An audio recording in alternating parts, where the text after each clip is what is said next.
warahmatullahi wabarakatuh.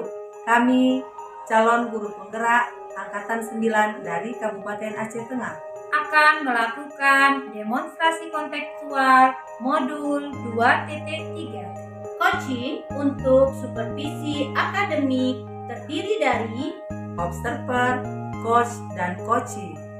Bersama saya Rahmah Pratiwi dari TK Kartika 146 Aceh Tengah. Bersama saya Junia Fitri dari SD Negeri 3 Ketol Aceh Tengah. Bersama saya Mawadah dari SMP Negeri 1 Takengon. Fasilitator Ibu Asnawati SPD. Pengajar praktik Bapak Julhairi SPD. Pengajar praktik Bapak Hendro Nur Susilo SPD. Selamat menyaksikan. Assalamualaikum Bu Juni. Selamat malam. Bagaimana kabarnya hari ini? Waalaikumsalam Ibu Maudah. Selamat malam juga Ibu. Alhamdulillah kabar saya baik Bu. Bagaimana dengan Ibu? Alhamdulillah, kabar saya juga baik Bu. Hari ini kita akan melakukan kegiatan coaching ya. Bagaimana? Sudah siap Bu? Siap Bu. Hari ini saya akan melaksanakan coaching dengan Ibu Tiwi nih Bu. Oh iya begitu. Berhubung dengan tugas saya sebagai supervisor, ada beberapa hal yang ingin saya tanyakan sama Bu Juni. Yang pertama mengenai praktik coaching yang dilaksanakan kemarin Bu. Kira-kira bagaimana perasaan Ibu? Kalau ditanya tentang perasaan sih Bu, sebenarnya perasaan saya kemarin itu bukan sangat-sangat nervous nih Bu Maudah. Deg-degan karena baru awal nih dan belum terbiasa dengan menggunakan alur tirtanya Bu. Karena kan harus kegiatan ini kan harus sesuai dengan alur teknik tirtanya Bu. Oh baik, jadi karena memang belum terbiasa ya Bu ya. Semoga untuk kegiatan nanti, coaching nanti berjalan dengan lancar ya Bu. Amin, iya Bu. Baik Bu, untuk selanjutnya proses coaching kali ini ada tiga kompetensi yang harus dilakukan, yaitu yang pertama presensi atau kehadiran penuh, yang kedua kemudian mendengarkan dengan aktif dan mengajukan pertanyaan yang berbobot. Selanjutnya saya ingin bertanya Bu, kira-kira yang Bu Juni masih merasa kurang di bagian apa nih Bu nanti? Kalau dari ketiga kompetensi itu tadi Bu kan, saya merasa nih di bagian presensi nih Bu, yaitu tentang kehadiran saya sepenuhnya. Jadi harus fokus. Jadi kan keadaan kita itu harus fokus pada saat kita harus mendengarkan, fokus saat si coach itu menceritakan semua permasalahannya. Kalau kita kurang fokus nih Bu, otomatis kita kan kurang aktif nih Bu dalam menanggapi coach tersebut. Tentunya akan sulit juga dalam mengajukan pertanyaan Bu. Oh, di bagian presensi yang ingin dikembangkan lagi Bu ya? Iya Bu. Yang terakhir ya Bu, yang ingin saya tanyakan, apa yang Ibu inginkan dari coaching kali ini Bu? Yang pasti nih Bu kan, saya berharap akan ada solusi yang terbaik nih Bu tentang permasalahan yang dihadapi oleh coach tersebut Bu. Baik, semoga kegiatan coaching kali ini berjalan dengan lancar ya Bu. Dan selanjutnya saya persilahkan Ibu untuk melakukan coaching dan saya sebagai observer, saya akan mengamati coaching yang Ibu lakukan, apakah sudah sesuai dengan alur tirta, dan tentunya untuk bagian presensi, apakah nantinya akan biasa saja ataukah justru meningkat dengan sangat baik. Silakan Bu untuk dilanjutkan ya Bu ya. Baik Bu, terima kasih Bu, dan semoga nanti akan berjalan dengan lancar ya Bu. Makasih nih Bu. Sama-sama Bu. Selamat malam Ibu Tiwi. Bagaimana kabarnya nih hari ini Bu? Selamat malam juga Bu Juni. Alhamdulillah kabar saya baik. Kabar Bu Juni gimana? Saya juga alhamdulillah baik nih Bu. Jadi di sini sebelumnya saya ucapkan terima kasih dulu nih Bu kepada Ibu Tiwi karena telah bersedia nih meluangkan waktunya untuk melakukan coaching pada malam hari ini ya Bu, pada kesempatan kali ini. Jadi apa yang ingin Ibu sampaikan pada obrolan kita saat ini nih Bu? Nah, baik. Eh, saya juga mengucapkan terima kasih banyak kepada Bu Juni karena sudah bersedia untuk mendengarkan permasalahan yang sedang saya hadapi. Jadi begini, Bu, saya ini adalah guru kelas gitu kan. Ada sedikit permasalahan yang saya hadapi di sekolah. Nah, saya seorang guru kelas seperti itu, Bu. Jadi saya diberi tugas tambahan dari kepala sekolah dan sekaligus yayasan untuk menjadi operator di sekolah saya seperti itu, Bu. Nah, kadang saya itu agak sedikit bingung, Bu, ketika saya ingin masuk kelas, kemudian kelas itu banyak diamnya gitu daripada merespon saya seperti itu, Bu.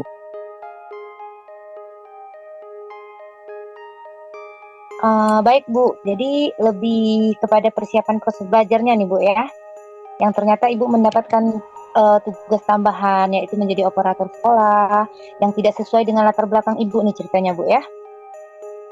Iya, Bu, kurang lebih seperti itu. Karena kan saya memang background saya itu adalah seorang guru, seorang pendidik gitu kan. Eh, menjurus lebih ke guru TK kayak gitu. Jadi saya disuruh tugas tambahan itu menjadi operator sekolah itu kan jauh dari background saya seperti itu, Bu. Jadi saya agak sedikit mendapat permasalahan gitu. Baik, sebelum kita melanjutkan obrolan kita nih Bu kan, saya mau tanya nih kira-kira apa sih yang Ibu inginkan dari obrolan kita yang kita lakukan pada malam hari ini Bu? Nah, baik Bu Juni, yang saya inginkan adalah saya ingin mendapatkan solusi dari permasalahan saya, karena kadang-kadang bukan saya tuh agak bingung gitu, Bu. Bagaimana cara membagi waktu? Kadang kan di satu sisi apalagi di ajaran baru, lagi anak-anak yang menangis gitu, apalagi MPLS di awal, terus kita pun yang tugas dapodik sudah harus selesai di input gitu kan, apalagi kadang-kadang untuk kendala cut off dapodik itu kan pas tanggal 31 Agustus itu kan nggak jauh dari ajaran baru, apalagi di situ kita harus mempersiapkan modul ajar, mempersiapkan semuanya. Jadi itu kadang-kadang saya agak sedikit bingung, Bu, yang mana dulu yang saya harus kerjakan seperti itu, Bu, kan sehingga saya mampu mengoptimalkan semua pekerjaan saya itu. Saya di wali kelas, saya di guru kelas pun tetap jalan dengan sesuai harapan gitu. Terus di operator pun saya tetap berjalan gitu. Modul ajar saya pun selesai sehingga tidak ada kerjaan yang terbengkalai seperti itu, Bu. Iya Bu, memang dari uraian penjelasan Ibu tadi memang sangat jauh berbeda ya Bu.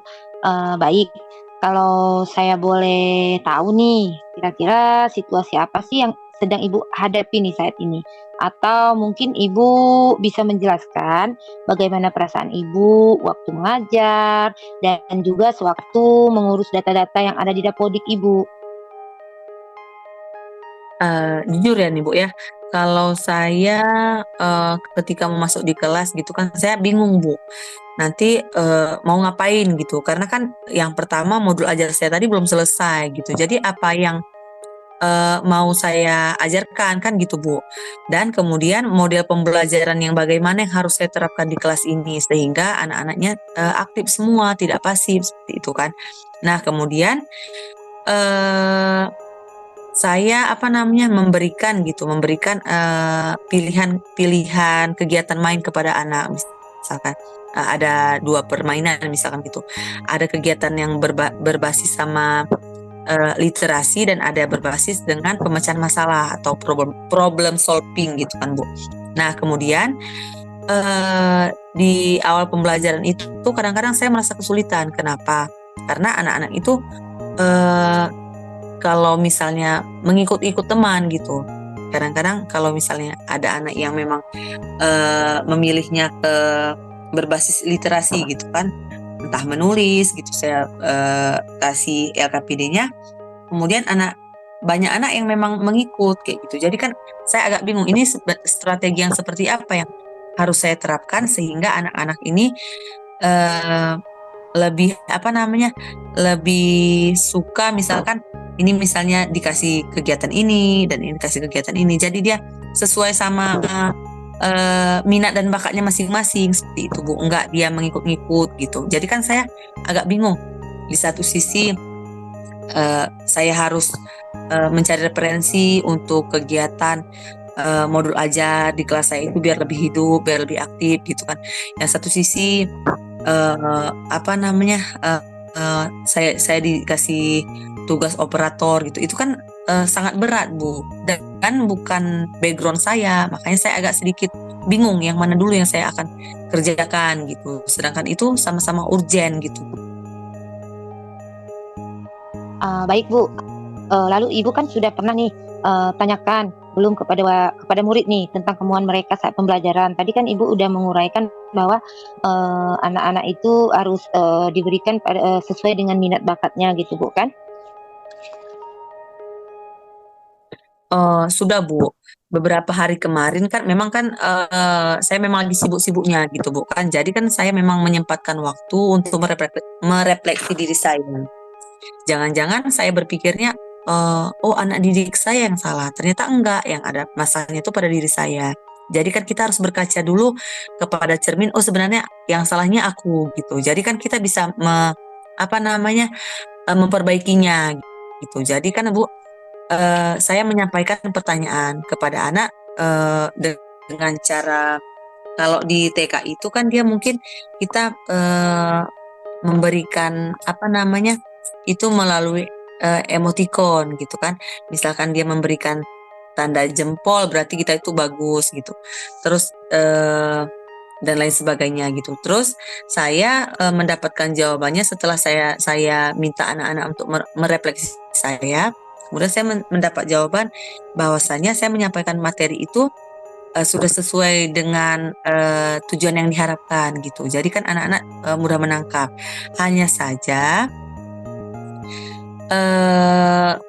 apa namanya, saya berusaha untuk memperbaiki ke depannya.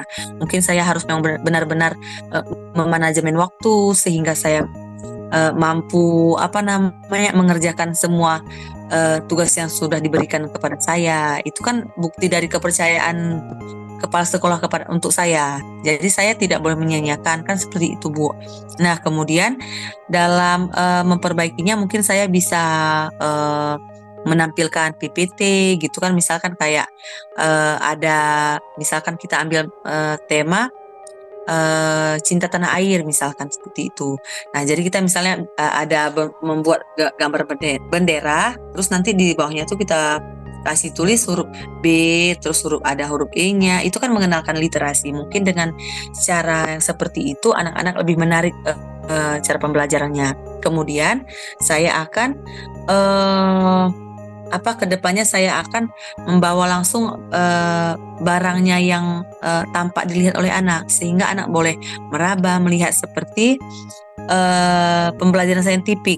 Dia langsung anak turun ke lapangan seperti itu Bu, mengamati langsung seperti itu.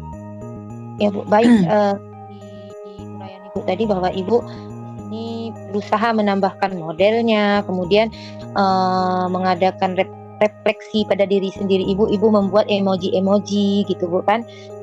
Jadi sini lalu kalau boleh saya tahu nih Bu, kira-kira dalam pembelajaran Ibu menginginkan murid itu seperti apa ya Bu?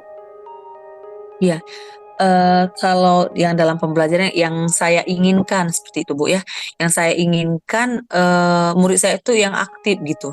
Kalau selama ini ya memang saya nggak tahu kan seperti itu Bu. Saya murid dalam pembelajaran itu saya berfokusnya pada guru. Nah setelah saya belajar gitu kan, setelah saya baca referensi dan yang paling utamanya setelah saya ikut guru penggerak ini, jadi saya kan ada kita belajar modul gitu, ada belajar modul 1 filosofi Ki Hajar Dewantara. Nah ternyata pembelajaran saya selama ini saya jalankan di kelas saya itu salah gitu. Kenapa salah? Karena berfokusnya sama guru. Sedangkan di pemikiran Ki Hajar Dewantara itu, pembelajaran itu harus berpusat pada anak, sesuai sama keinginan anak itu, baik itu kodrat alamnya, kodrat zamannya, Terus menurut minatnya, bakatnya, potensi yang ada dalam diri anak itu kita tidak boleh paksakan sesuai sama kehendak kita, tetapi harus kita paksakan sesuai sama kehendak dia. Harus kita lihat sesuai dengan minatnya seperti apa. Kalau selama ini saya enggak, Bu. Saya berfokusnya sama saya. Hari ini belajarnya ini gitu. Ternyata saya salah. Itu kan sebagai refleksi diri saya.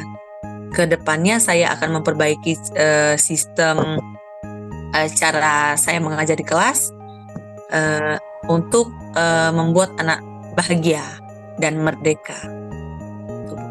Baik, jadi lebih ke siswanya itu yang aktif gitu Bu kan. Kemudian tadi Ibu mengatakan bahwa Ibu sudah mengaplikasikan atau mengimplementasikan tentang pemikiran Ki Hajar Dewantara, yang mana yang dulunya Ibu mengajar sistemnya yaitu teacher center gitu kan. Dan sekarang setelah menemukan pembelajaran dari Ki Hajar Dewantara, Ibu melakukan student center gitu bukan? Itu sangat baik Bu, karena apa yang Ibu dapatkan dan Ibu implementasikan di dalam kegiatan pembelajaran Ibu gitu kan. Jadi ini memang sangat luar biasa nih Bu Tiwi, keinginan Ibu nih Bu.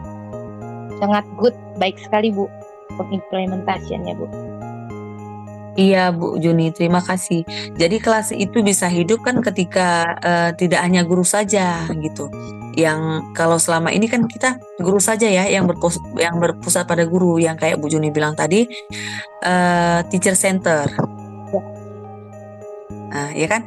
Nah, jadi pertanyaan-pertanyaan itu dari anak mungkin kan nanti kalau saya bertanya ini nanti takutnya Bunda marah kan gitu. Jadi kan anak itu merasa terancam, merasa beban gitu. Jadi kan itu tidak membuat anak itu bahagia. Ya, sedangkan pembelajaran ini, pendidikan ini, kurikulum sekarang kan kita harus membuat merdeka belajar. Nah, sesuaikan sama minat anak itu seperti apa. Kan seperti kecerdasan itu ada visualnya, kan seperti itu Bu. Nah, ada auditorialnya dan ada kinestetiknya. Jadi kan kita harus menempatkan itu sesuai sama tempatnya agar pendidikan itu berjalan dengan lancar, dan tujuan pendidikan pembelajaran pun yang di kelas kita akan sesuai dengan yang diharapkan, seperti itu Bu Juni. Bu, lalu yang mungkin dibutuhkan untuk mencapai hal tersebut nih Bu kan, yang mungkin bisa Ibu lakukan dalam waktu dekat ini apa kira-kira Bu? Mungkin saya bukan kalau yang saya butuhkan saat ini adalah dukungan dari teman sejawat seperti itu. Nah, kemudian saya ingin mencari referensi-referensi baik itu dari komunitas belajar gitu kan, yang ada di PMM dan dari YouTube misalkan seperti itu, untuk mengimprove materi-materi yang akan disampaikan seperti itu, sehingga kegiatan itu lebih menarik lagi dan anak tidak mudah bosan dengan kegiatan yang itu saja, terus strategi pembelajaran yang digunakan guru hanya itu saja, model pembelajarannya itu saja, sehingga anak itu saya inginnya anak itu kedepannya untuk merasa rugi apabila tidak hadir ke sekolah seperti itu. Saya ingin daya tariknya itu ke sekolah itu lebih tinggi, sehingga anak-anak itu akan datang selalu ke sekolah gitu Bu Juni. Semangatnya untuk bersekolah ya. Iya. Baik Bu, sangat luar biasa sekali nih Bu yang Ibu sampaikan. Jadi Ibu benar-benar merencanakan ya kan bagaimana melakukan pembelajaran untuk membuat anak-anak itu aktif. Kemudian Ibu mengatakan bahwa tadi Ibu tuh tidak ingin mengadakan pembelajaran dengan monoton gitu bukan, akan tetapi Ibu harus berpikir kreatif agar menumbuhkan semangat anak-anak itu tetap hadir dan rugi jika tidak pergi ke sekolah gitu ya bukan. Walaupun tentang materi masih harus banyak mencari referensi nih ceritanya Bu ya. Ya Bu. Jadi saya bukan akan terus belajar, terus mencari referensi, baik itu mungkin dari via Zoom gitu kan, atau via saya mencari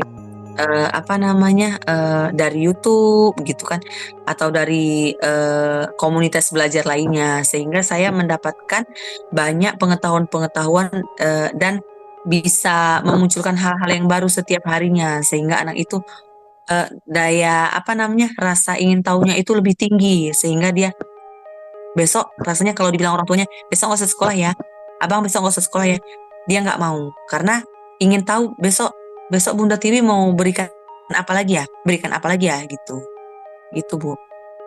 Ya, artinya berarti Ibu ingin membuat penasaran Ibu kan? Penasaran Iya. kepada siswa Iya. agar datang lagi gitu kan? Iya. Nah, jadi kan kira-kira kapan Ibu akan melakukan tersebut Bu? Jadi kalau referensi itu sudah mulai saya lakukan Bu, tapi kalau realisasi dari rencana yang ingin saya laksanakan tadi itu mungkin dari semester 2. Ini kan kita mau bagi rapot ya Bu ya. Nah, kemungkinan itu akan saya laksanakan di semester 2. Kenapa semester 2? Jadi saya kan butuh persiapan dulu Bu. Butuh referensi yang memang menarik lah bagi anak gitu. Bukan hanya menarik bagi guru tapi menarik bagi anak, sehingga anak oh berarti pembelajaran yang sekarang seperti ini gitu. Enggak hanya cuman media-media yang digunakan, enggak hanya kan dari kertas lagi sehingga anak bosan. Jadi saya harus berpikirnya media pembelajaran yang bervariasi, strateginya seperti apa, materinya seperti apa. Saya harus memang benar-benar belajar sehingga anak itu memang merdeka dan bebas. Itu Bu. Oke, baik Bu Tiwi.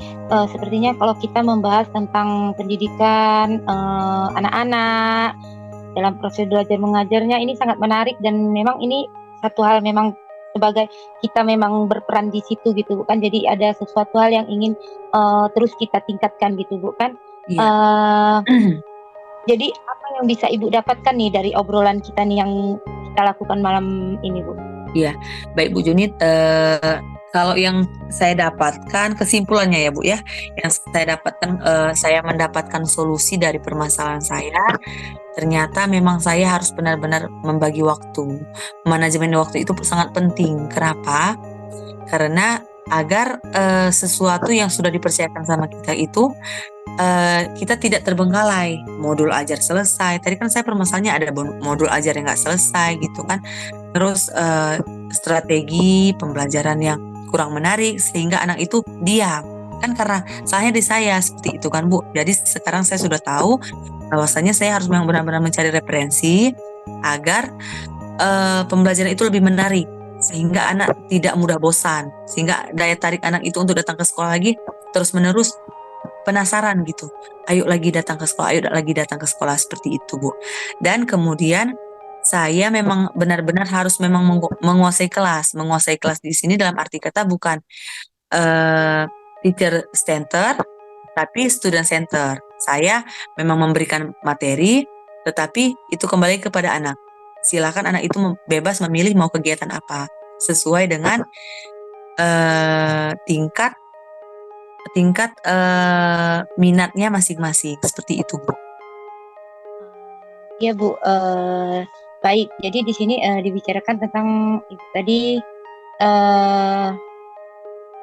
Jadi semua yang Ibu uraikan tadi, berarti memang refleksi yang Ibu lakukan tadi memang sudah sesuai dengan apa yang Ibu katakan dari awal tadi gitu bukan. Ibu ingin student center dan lain hal gitu bukan. Karena waktu kita pun sudah mepet nih bukan. Jadi terima kasih nih buat Ibu Tiwi yang sudah mau meluangkan waktu untuk mengobrol nih sama saya nih Bu ya. Jadi selamat malam nih Bu Tiwi. Assalamualaikum Ibu Tiwi. Terima kasih kembali Bu Juni. Waalaikumsalam. Oke, kita beri aplaus untuk kegiatan praktik coaching hari ini. Ibu Juni dan Bu Tiwi sudah melakukan praktik coaching dengan baik. Terlihat alur Tirta pada percakapan yaitu identifikasi, tujuan, identifikasi, rencana aksi, dan tanggung jawab. Kemudian ada yang ingin saya sampaikan dari praktik coaching yang sudah Ibu lakukan, khususnya kepada Ibu Juni selaku coach. Ibu Juni sudah menurut Ibu apakah indikator keberhasilan dari diskusi tadi?